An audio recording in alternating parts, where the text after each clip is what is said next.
ఏపీలో మనం చూసుకుంటే ఉద్యోగుల చరిత్రలోనే ఎన్ని కోట్లు అవినీతి అనేది ఒకే ఒక అధికారి చేయడం అనేది రికార్డుగా అయితే నిలిచిందనమాట.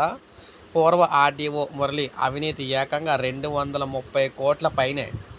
ఒక చరిత్రలో ఒక ఉద్యోగి 230 కోట్ల పైనే అవినీతి చేయడం అనేది చరిత్రలో నిలిచిపోయిందనమాట. ఏపీ చరిత్రలోని మదనపల్లె సబ్ కలెక్టర్ దస్త్రాల దహనం కేసులో వేటుకు గురైన పూర్వ ఆర్డీఓ ఎంఎస్ మురళి భారీగా అక్రమాస్తులు పోగు చేశారు.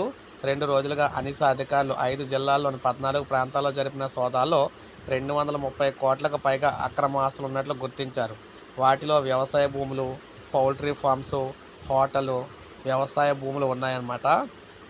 అయితే కిలో బంగారు ఆభరణాలు, 800 గ్రాముల వెండి, 33 ఆస్తులు దస్తావేజులు, 20 బ్యాంకు ఖాతాలు, 8 లాకర్లు స్వాధీనం చేసుకున్నారు.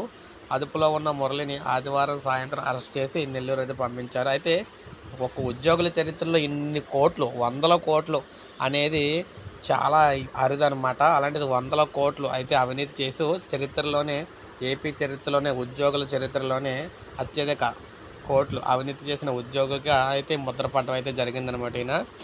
ఈ విధంగా ఉద్యోగులకు సంబంధించి ఇది ఒక ఊహించని ట్విస్ట్ అని అనుకోవచ్చు. ఇది మనకు లేటెస్ట్ అప్డేట్. ఒక లైక్ చేయండి, సబ్స్క్రైబ్ చేసుకోవాలి, మన ఛానల్ సబ్స్క్రైబ్ చేసుకోండి.